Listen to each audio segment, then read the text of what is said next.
Hello darlings, reality by ഷാരിയുടെ reality റിയാക്ഷൻസിലേക്ക് ഇവർക്കും സ്വാഗതം. സുഹൃത്തുക്കളെ, റിയാലിറ്റികൾ എപ്പോഴും മുഖം ചുളിക്കുന്നതും റിയാലിറ്റി പറയുന്ന ആൾക്കാർ കല്ലെറിയപ്പെടുന്നവരുമായിരിക്കും. ചരിത്രം അങ്ങനെയാണ്. കാലാകാലങ്ങളിൽ ചരിത്രം അങ്ങനെ തന്നെയാണ് എഴുതപ്പെട്ടിരിക്കുന്നത്. നമ്മുടെ നാട്ടിൽ ഇന്നൊരു പ്രതിഷേധം നടക്കുകയാണ്.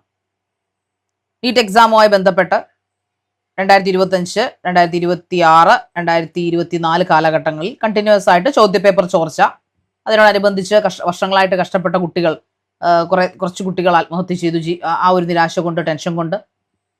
അതിന്റെ പേരിൽ അമേരിക്കയിലിരുന്ന ഒരു കോക്രോച്ച് പാർട്ടിയുടെ നേതാവ് നാട്ടിലേക്ക് ഇറങ്ങുകയും ഒരുപാട് ആൾക്കാരെ സോഷ്യൽ മീഡിയ വഴി കൂട്ടുകയും. എന്നാൽ പുള്ളി വളരെ കഷ്ടം തന്നെയാണ്. ഞാനിവിടെ ആരെയും ക്രിട്ടിസൈസ് ചെയ്യാനോ ആരെയും അനുകൂലിക്കാനോ അല്ല വന്നത്. ഞാൻ ഒരു പാർട്ടിയുടെ അനുഭാവിയുമല്ല. പക്ഷെ എനിക്ക് തോന്നിയ ഒരു കാര്യം, എൻ്റെ മനസ്സിൽ തോന്നിയ ഇൻഡ്യൂഷനാണ് ഞാൻ നിങ്ങളോട് ഷെയർ ചെയ്യാൻ വന്നത്. വേറൊന്നുമല്ല, ഒരു പ്രൊപ്പഗാണ്ടയുടെ ഇരകളായി നമ്മൾ മാറരുത്. പ്രത്യേകിച്ചും ഇന്ത്യയിലെ യുവത്വം. ഇന്നത്തെ അവരുടെ ആ ഒരു പോലീസുകാരും വിദ്യാർത്ഥികളും തമ്മിലുള്ള തമ്മിത്തല്ല്, ഡൽഹി പോലീസും അതുപോലെ പ്രതിഷേധക്കാരും നമ്മൾ തമ്മിത്തല്ല് കണ്ടപ്പോൾ ഇത് സത്യത്തിൽ ഇതിൽ എത്ര പേര് വിദ്യാർത്ഥികളുണ്ട് എന്ന് പോലും ഞാൻ സംശയിച്ചു പോയി.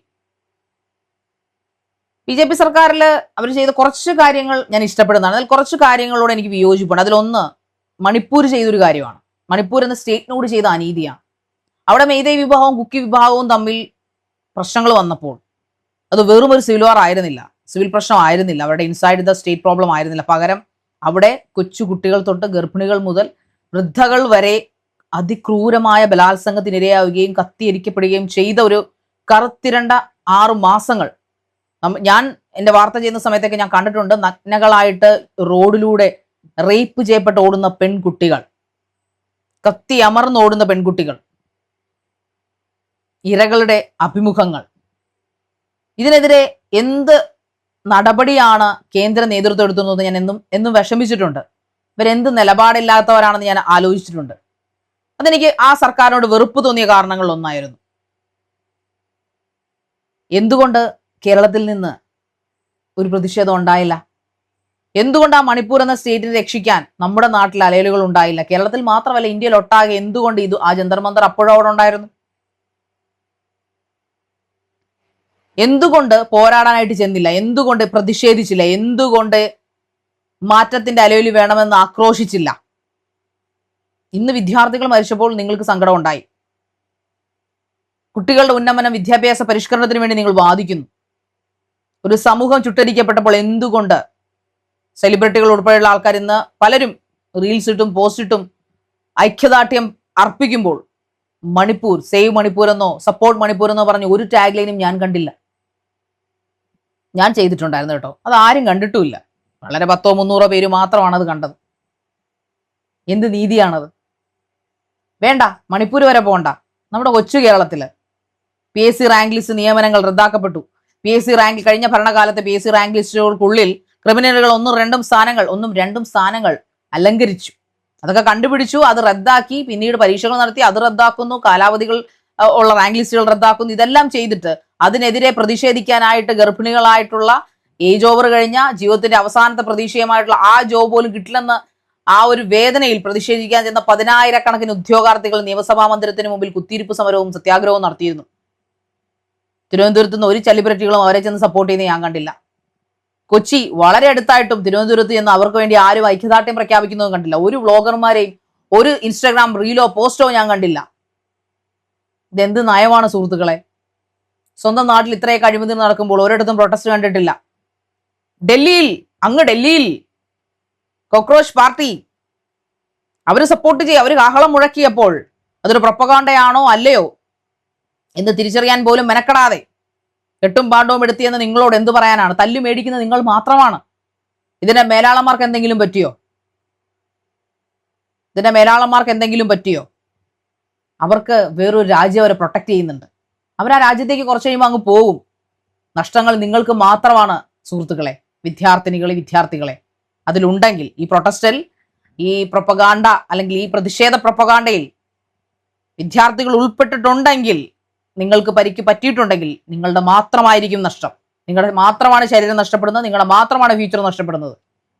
ഈ ആഹ്വാനം ചെയ്തവന്മാരൊക്കെ അങ്ങ് പോകും. കാരണം അവർക്ക് അപ്പുറത്തൊരു പ്ലാൻ B ഉണ്ട്. നിങ്ങൾക്കതുണ്ടോ? അതുകൊണ്ട് എനിക്ക് നിങ്ങളോട് പറയാനുള്ള ഒറ്റ കാര്യമേ ഉള്ളൂ, നിങ്ങൾ ഇന്ത്യയുടെ യുവത്വമാണ്, ഭാരതത്തിന്റെ യുവത്വങ്ങളാണ് നിങ്ങൾ, ഭാരതത്തിന്റെ നട്ടല്. ആരുടെയും പ്രൊപ്പഗാണ്ടയ്ക്ക് വഴങ്ങി, ആരുടെയും സ്വാർത്ഥ താല്പര്യങ്ങൾക്ക് വഴങ്ങി അവരുടെ പ്രൊപ്പഗാണ്ടകൾ നടപ്പിലാക്കാൻ ഇരകളായി നിന്നു കൊടുക്കപ്പെടരുത്. അത്ര മാത്രമേ എനിക്ക് പറയാനുള്ളൂ. വേറെ ഒന്നിനെയും ആരെയും കുറിച്ച് ഞാനിവിടെ പറയുന്നില്ല.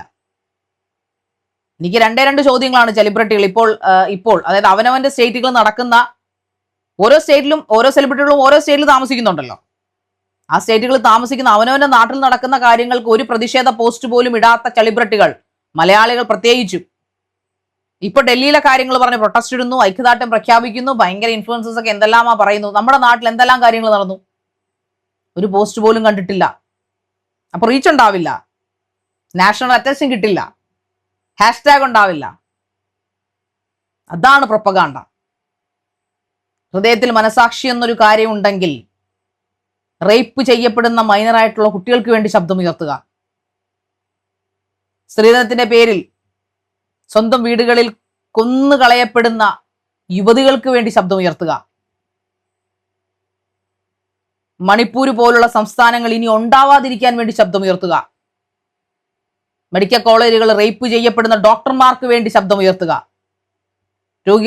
രോഗികളാൽ ആക്രമിക്കപ്പെടുന്ന മെഡിക്കൽ ഉദ്യോഗാർത്ഥികൾ, ഏത് ഫീൽഡും, നഴ്സോ പാരാമെഡിക്കലോ എന്തോ ആയിക്കോട്ടെ, അവർക്ക് വേണ്ടി ശബ്ദമുയർത്തുക. സ്വന്തം ഓരോ സ്റ്റേറ്റിലും നടക്കുന്ന നിയമനങ്ങളെ കുറിച്ച് ബോധവാന്മാരായി അവിടുത്തെ പരീക്ഷകൾ നടക്കുന്ന മാൽ പ്രാക്ടീസുകൾക്കെതിരായിട്ട് ശബ്ദമുയർത്തുക.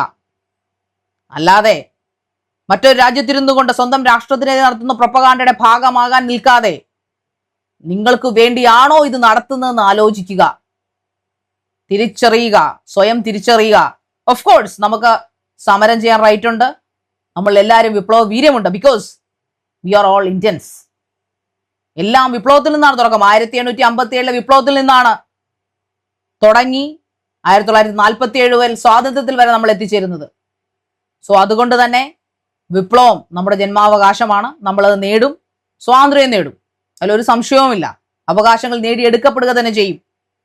യൂത്താണ് എന്നും ഇന്ത്യയുടെ അഭിമാനം, ഓരോ സ്റ്റേറ്റിന്റെ അഭിമാനം, സംശയമൊന്നുമില്ല. പക്ഷേ ഇപ്പോഴും ഞാൻ പറയുന്നു, ആരുടെയും പ്രൊപ്പഗാണ്ടകൾക്ക് ഇരയാവാതിരിക്കുക. എല്ലാ നീതി നിഷേധങ്ങൾക്കും എതിരെയും ശബ്ദമുയർത്തുക. ഒരു നീറ്റ് എക്സാം തോറ്റതിന്റെ പേരിൽ, നീറ്റ് എക്സാമിൽ മാത്രമല്ല ഇവിടെ അഴിമതി നടക്കുന്നത്, എല്ലാ സ്റ്റേറ്റുകളിലും അഴിമതി നടക്കുന്നുണ്ട്, മിക്ക പരീക്ഷകളിലും അഴിമതി നടക്കുന്നുണ്ട്. അപ്പോൾ അതിനെതിരെയൊക്കെ ശബ്ദമുയർത്തുക. കൊടൂര ബലാത്സംഗങ്ങൾക്കെതിരെ, മൈനറുകളെ ബലാത്സംഗം ചെയ്യുന്നതിനായിട്ട് ശബ്ദമുയർത്തുക. വീണ്ടും ഞാൻ പറയുന്നു, ഒന്നുകൂടെ ചേർത്ത് ഞാൻ പറയട്ടെ, സോഷ്യൽ മീഡിയ വെർബൽ റേപ്പിനെതിരെയും ശബ്ദമുയർത്തുക, സോഷ്യൽ മീഡിയ അറ്റാക്കിനെതിരെ ശബ്ദമുയർത്തുക.